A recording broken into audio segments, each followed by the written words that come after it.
Hello दोस्तों, आप लोगों का हमारे चैनल पर स्वागत है। हम आप लोगों को चाहेंगे कि आप लोग भी हमारे वीडियो को देखकर आप लोगों को अच्छा लगे। जैसा भी आप लोग चाहेंगे उसी प्रकार से हम वीडियो में बताएंगे। अगर थोड़ी सी भी अच्छी लगी तो वीडियो को प्यारा सा एक लाइक करके, और जिस भी प्रकार का आप लोगों को इसमें गलती दिखाई दे रहा होगा तो आप लोग कमेंट में ज़रूर बताइएगा। तो हम लोग बिना देर किए हम लोग चलते हैं टॉपिक की तरफ। तो यहाँ पर आज मैं आप लोगों को बताऊँगा कि जीवन परिचय और इनके प्रमुख क्लास 12th के प्रमुख कहानियों के बारे में कि कहानियाँ कौन कौन से और जीवन परिचय में क्या क्या याद करना है। तो जीवन परिचय में सबसे पहले मैं बताना चाहता हूँ कि आप लोगों को गद्य और पद से तीन तीन पाठ को शुरू से तीन तीन पाठ को आप लोगों को अच्छे से याद कर लेना है। और जो कहानी है, कहानी में आप लोगों मैं कहानी के समय आप लोगों को मैं बताऊंगा। तो यहाँ पर आप लोग चलते हैं। यहाँ पर जयशंकर प्रसाद का जीवन परिचय।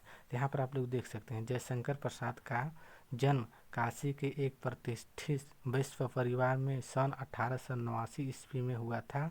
इनके पिता का नाम देवी प्रसाद था। प्रसाद जी की प्रारंभिक शिक्षा घर पर ही हुआ था। सन 1837 ईस्वी में ही क्षय रोग से ग्रस्त होकर स्वर्ग सिधार हो गए। यहाँ पर साहित्यिक परिचय में आप लोग देख सकते हैं इनके साहित्यिक परिचय। श्री जयशंकर प्रसाद, यहाँ पर जी लगा दीजिएगा। श्री जयशंकर प्रसाद जी छायावादी के प्रवर्तक, नाटककार, का, कार्यकार, कथाकार, यहाँ पर होगा कथाकार, उन्नयक तथा उपन्यासकार भी थे।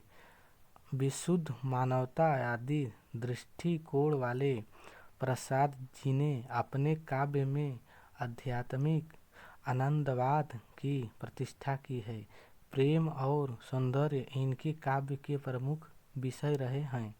प्रसाद जी ने नाटक, उपन्यास, कहानी, निबंध आदि सभी साहित्यिक विधियों पर अपनी लेखनी चलाई और अपने कृतित्व से अलंकृत किया। अब यहाँ के आप लोग प्रमुख रचना देख सकते हैं। यहाँ प्रमुख रचना है जयशंकर प्रसाद जी की रचनाएं निम्नलिखित हैं। तो यहाँ पर आप लोग देख सकते हैं कामायनी, आंसू, लहर, झरना, आधी, कंकाल, तितली, इंद्रजाल, प्रतिध्वनि, आकाशदीप आदि। तो आप लोगों को कम से कम एक कवि का 5 से 6 मतलब 5 से ऊपर ही होना चाहिए, इससे कम नहीं होना चाहिए रचना। तो आप लोगों को मैं बताना चाहता हूँ कि आप लोग इसको स्क्रीनशॉट लेना चाहते हैं तो आप लोग स्क्रीनशॉट ले लीजिए। आप लोग ले सकते हैं स्क्रीनशॉट। अब हम लोग चलते हैं दूसरे कवि की तरफ। कवि ही ना है, दूसरे जीवन परिचय की तरफ हम लोग चलेंगे। तो यहाँ पर आप लोग देख सकते हैं आचार्य हजारी प्रसाद द्विवेदी। आचार्य हजारी प्रसाद का द्विवेदी जी का जन्म जीवन परिचय अब हम लोग देखेंगे। तो यहाँ पर है आचार्य हजारी प्रसाद द्विवेदी जी का जन्म सन 1907 ईस्वी में बलिया जिले के दुबे का छपरा नामक ग्राम में हुआ था। इनके पिता का नाम अनमोल द्विवेदी था। इन्होंने एवं संस्कृत भाषा का गहन अध्ययन किया है और इनके माता का नाम ज्योतिष्मती देवी था। लखनऊ विश्वविद्यालय से इनको डीलिट की उपाधि से सम्मानित किया गया। सन 1957 ईस्वी में भारत सरकार ने पद्म भूषण की उपाधि से विभूषित किया। सन 1979 में इनका स्वर्गवास हो गया। अब यहाँ पर आप लोग साहित्यिक परिचय में आप लोग देख सकते हैं। साहित्यिक परिचय आप लोगों का हो जाएगा। आचार्य हजारी प्रसाद द्विवेदी जी साहित्य के निबंधकार, उपन्यासकार, आलोचक एवं संपादक थे। संपादक के अतिरिक्त एक कुशल वक्ता एवं सफल अध्यापक भी थे। इन्होंने अभिनव भारतीय तथा विश्व भारतीय ग्रंथ संपादक किया। आधुनिक युग के गद्यकारों में आचार्य हजारी प्रसाद द्विवेदी का महत्वपूर्ण स्थान है, आप लोग कह सकते हैं। रचनाएं, अब रचना इनकी आप लोग देख सकते हैं। उपन्यास में है बाण भट्ट की आत्मकथा पुनर्नवा, और निबंध संग्रह में अशोक के फूल, कुटज, कल्पलता, लोक पर्व। और इतिहास में आप लोग हिंदी साहित्य का इतिहास। बस आप लोगों को इसको अच्छे से याद कर लेना है, और किसी भी प्रकार का दिक्कत हो रहा होगा तो आप लोग भी हमें कमेंट में बता सकते हैं। इसका आप लोग ये स्क्रीनशॉट ले लीजिएगा। हाँ, ले लीजिएगा। अब हम लोग चलते हैं तीसरे, जो आप लोग यहाँ पर देख ही सकते हैं, वासुदेव सरल अग्रवाल। वासुदेव सरल अग्रवाल का तो आप लोग जानते ही हैं कि इनका क्या क्या हो रहा है। तो हम लोग अब देखेंगे इनका जीवन परिचय। तो यहाँ पर आप लोग देख सकते हैं वासुदेव सरल अग्रवाल का जीवन परिचय। डॉक्टर वासुदेव सरल अग्रवाल का जन्म 1904 ईस्वी में मेरठ जिले के खेड़ा नामक ग्राम में हुआ था। इनके पिता लखनऊ में रहते थे, इसलिए इनका बचपन लखनऊ में बीता। लखनऊ विश्वविद्यालय से इन्होंने MA परीक्षा उत्तीर्ण की और यहीं से इन्होंने PhD व D.Litt की उपाधि प्राप्त की। ये बनारस हिंदू विश्वविद्यालय के पुरातत्व एवं प्राचीन इतिहास विभाग के अध्यक्ष एवं आचार्य रहे। हिंदी के लेखक की मृत्यु सन 1967 ईस्वी में हो गई। अब इनका साहित्यिक परिचय आप लोग देख लीजिए। साहित्यिक परिचय में हो जाएगा, डॉक्टर वासुदेव सरल अग्रवाल जी ने अपना जीवन साहित्य के क्षेत्र में व्यतीत किया। इनके हृदय में साहित्य सेवा के प्रति अनमोल विचार थे। इन्होंने मुख्य रूप से पुरातत्व को अपना विषय बनाया और अपनी रचनाओं में संस्कृति और प्राचीन इतिहास का रूप प्रस्तुत किया। अब इनका प्रमुख रचना आप लोग भी देख सकते हैं। तो इनका प्रमुख रचना आप लोग देख ही सकते हैं, पृथ्वी पुत्र, मातृभूमि, जायसीकृत, कल्पवृक्ष, भारत का एकता और कला और संस्कृत। इस प्रकार हम लोग अब देखेंगे चौथा जीवन परिचय, जो कि अयोध्या सिंह उपाध्याय हरिऔध जी का है। आप लोग देख सकते हैं। इसका आप लोगों के लिए मैं स्क्रीनशॉट तो नहीं दिया, इसलिए मैं स्क्रीनशॉट इसका भी ले लीजिए। जिसको जिसको लेना होगा ले सकते हैं, यहाँ से ले लीजिएगा और यहाँ से साहित्यिक परिचय ले लीजिएगा। हो गया होगा, उम्मीद है आप लोगों से। अब यहाँ पर आप लोग देखिए, अयोध्या सिंह उपाध्याय हरिऔध जी का जीवन परिचय। अयोध्या सिंह उपाध्याय हरिऔध का जन्म सन 1865 ईस्वी में आजमगढ़ जिले के निजामाबाद ग्राम में एक ब्राह्मण परिवार में हुआ था। इनके पिता का नाम भोला सिंह तथा माता का नाम रुक्मिणी देवी था। इनकी प्रारंभिक शिक्षा इनके भाई के देख रेख में हुई। इसके पश्चात उच्च शिक्षा के लिए एक काशी चले गए। सन 1967 ईस्वी को इनका निधन हो गया। अयोध्या सिंह हरिऔध उपाध्याय जी का इनका निधन हो गया 1967 ईस्वी में। इस प्रकार आप लोग यहाँ पर जीवन परिचय पढ़ लीजिए। अब साहित्यिक परिचय भी पढ़ लीजिए। यहाँ पर साहित्यिक परिचय आप लोग देख सकते हैं, हरिऔध जी को हिंदी के सार्वभौम कवि और आधुनिक हिंदी खड़ी बोली के प्रथम महाकवि के रूप में माना जाता है। इनकी कविताओं में भाषा की विधियाँ दिखती है। साथ ही इन्होंने हिंदी छंदों में भी नवीन छंद पद्धति की उद्भावना की।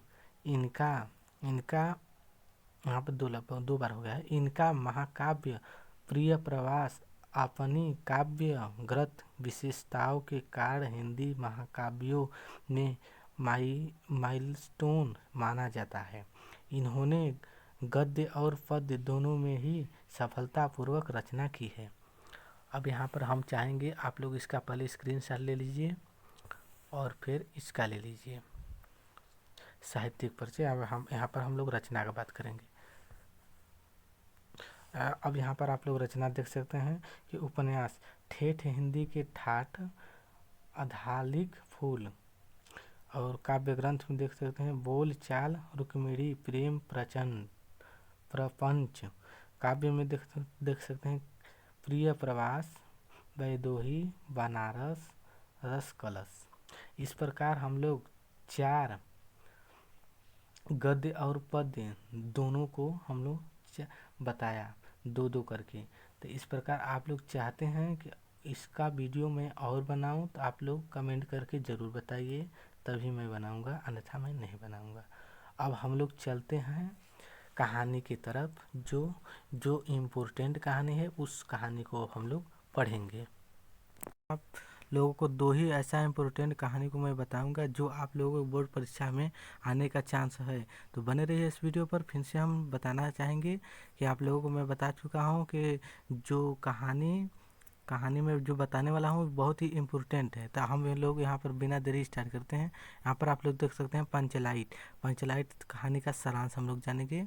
और यहाँ पर देख सकते हैं पंचलाइट रेणु जी की लिखित कहानी है। इस कहानी में बिहार एक पिछड़े गांव के परिवार का सुंदर चित्रण प्रस्तुत किया गया है, जो इस प्रकार है। महतो टोली में अशिक्षित लोग हैं। उन्होंने रामनवमी के मेले में से पेट्रोमैक्स खरीदा, जिसे वे पंचलाइट कहते हैं। पंचलाइट के ये सीधे साधे लोग सामान की चीज समझते हैं। पंचलाइट को देखने के लिए टोली के सभी लोग इकट्ठे हो जाते हैं। सभी लोग पंचलाइट को देखने के लिए उत्साहित हैं, परंतु समस्या उठती है कि पंचलाइट जलाएगा कौन। गांव के लोग पेट्रोमैक्स को जलाना भी नहीं जानते। इसी टोली में गोधन नाम का एक युवक है। गांव के मुनरी नामक युवती से प्रेम करता है। मुनरी की मां पंचों से शिकायत की थी। वह उसके घर के सामने से सिनेमा का गाना गाकर निकलता है। इसी कारण से पंचों ने गोधन को गांव से बाहर निकाल दिया था। मुनरी को पता है कि गोधन पंचलाइट को जला सकता है। वह चतुराई से पंचों तक यह बात पहुंचा देती है। यह पुनः गोधन को गांव में शामिल कर लेते हैं और गोधन पंचलाइट को जला देता है। और गुलरी काकी प्रसन्न होकर शाम को भोजन का निमंत्रण देती है। पंच भी खूब प्रसन्न होते हैं और गोधन से कहते हैं, तुम्हारा सब गलती माफ, खूब गाओ सलीमा का गाना। इस प्रकार हम लोगों का पंचलाइट कहानी का जो कहानी था आप लोगों को बहुत, हमें आशा है आप लोगों को पसंद आया होगा। बोर्ड एग्जाम को देखते हुए इसको मैंने बहुत जल्द ही करा है, इसलिए अब हम लोग चलेंगे दूसरी कहानी की तरफ जो परीक्षा की दृष्टि बहुत ही इम्पोर्टेंट है। तो दूसरा हम लोगों का कहानी है बहादुर जो है अमरकांत, यहाँ पर अमरकांत होगा, अमर लिख दें सिर्फ, यहाँ पर दोनों ही। अमरकांत जी द्वारा लिखित कहानी बहादुर एक मध्यवर्गीय परिवार में नौकर के साथ परिवारजनों द्वारा किए गए अत्यधिक कटु व्यवहार की कहानी है। कटु व्यवहार का मतलब कि जिससे मारा या काटा जाता है, ऐसा है। तो कटु व्यवहार की कहानी है।